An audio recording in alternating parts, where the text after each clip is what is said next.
Rajesh official blog को आपको स्वागत। आज हूँ आम घर पछपटे गार्डवाल चलती तो तली ढल चलती। आज देखेबी कहीं आम जलका नदी जो बन्या आसे बन्या आसवा द्वारा आम घर पछपटू पानी पूरा माड़ हुए। बहुत दिन पर प्राय 10 वर्ष पर आज काम चलती तो काम भी बहुत स्ट्रंग होमती छात पड़े जमी घर छात भी पड़े जमी स्ट्रंग हुए काम भी बहुत स्ट्रंग हो पूरा ढलईर काम हो। तो मुझे आज देखी आज आम घर पछपटे काम चलती तो ये हूँ से ठेला गाड़ी द्वारा मटेरियल नहीं कि दूर जगार पकाउं। यहाँ हूँ आम घर पछपटे शाखाटा रही जलका नदीर शाखाटा रही।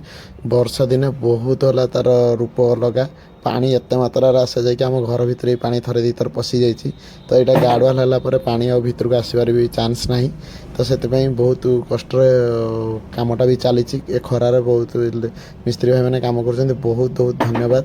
तापर यहाँ से खसरा द्वारा से ठेला गाड़ी मटेरियल आनिक बहुत दूर पकाउं। आगे अच्छी mixture machine cement mixture machine तो सीमेंट मिक्सचर मशीन रे भी जन ऑपरेटर अच्छा से खसरार सीमेंट नगला पानी पकई दूसरी से खसरा जाकि सीमेंट भी पड़ुचे। यहाँ रही जाए कि रही जाऊँगी से तले गाड़ी धरी ठिया पानी पकड़े से खसरिकी जीव तापर जाकि से मसलाटा नहीं अलग जगार पकड़े सी भी बहुत रोड उपर भी गाड़ी चलवा भी बहुत कष्ट। तेणुक आगे मसला पकाउन पेलपेली नहीं जाऊँ ठेला गाटा को सी भी बहुत ये यहाँ भी सीमेंट आम बाड़ी में आसिक अच्छी 500 ରୁ 700 बैग पाखापाखि सीमेंट आसिक अच्छी।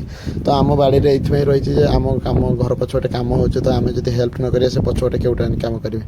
तेणुक मिक्सचर मेसीन केमी मिक्सिंग हो देखते सीमेंट बाली चिप्स एकाथर सब देकी किसी समय पानी देकी से ऑपरेटर घूरेबे तो मिक्सचर 5-10 मिनट भितर जो मिक्सिंग ठीक ठाक हो से ऑपरेटर निजे से आर पारिक करदे हूँ मिक्सचरटा को जहाँफल कि से जाकि मसलाटा तले पड़ो तले पड़ला करदे से ऑपरेटर सेमती तलू तले से ठिया अच्छा ठेला गाड़ी धरिकी से मिक्सचर नहीं कि से फेर जी मिक्सचर पकाइवाई मिक्सटा मसला को लेकिन पकड़े से पछपटे।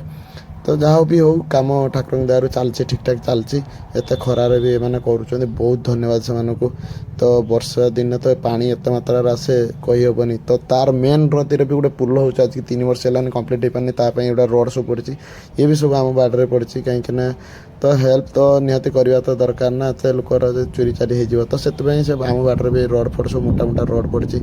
तो ये गोटे हूँ जेटा देखुं सामने सी भी गोटे हूँ mixture machine automatic mixture machine निजे तार माल मटेरियल नहीं कि निजे गुड़ेब निजे तार पानी नब सब ता साइड गोटे कंप्रेसर मशीन अच्छी तो से पाइप द्वारा 100 फुट 150 फुट आगू जाकि तार मटेरियल बाहर ए पुलटा भी हो गलानी आज 3 वर्ष स्टार्ट यही कंप्रेसर मशीन टारे यही पाइप द्वारा जाकि से आगे तार मसला बाहर। तो यहाँ पिलर पर्यंत हो जाए 2-3 मास भितर पुल कम्प्लीट हो आशा करा 3 वर्ष तो हो गलानी देखा जो केत जाऊे वर्षा दिन आसीगले कम तो हो पार ना कहीं वर्षा दिन तो नईर तो प्रबल पानी आसो आर रूप कराल रूप बहुत किसी देखेदब न्यूज भी बाहर जलकार विपद संकेत उपर सब। तो ये नदी उपर से पुल हो कहीं ब्रिटिश फुलटा जो देखुं यहाँ ब्रिटिश फुल थिला तो ब्रिटिश फुलटा बहुत दुर्बल हो गलानी।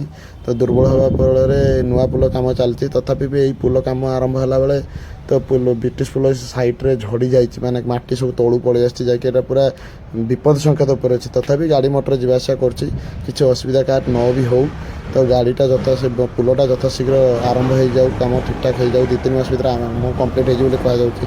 तो जो पिलर गुड़ा है पिलरटा ये क्रैंक द्वारा कर क्रैंक गाड़ी की पूरा फुल उठे माने 100 फुट तलू। तेणुक मोर blog Rajesh official blog like share subscribe.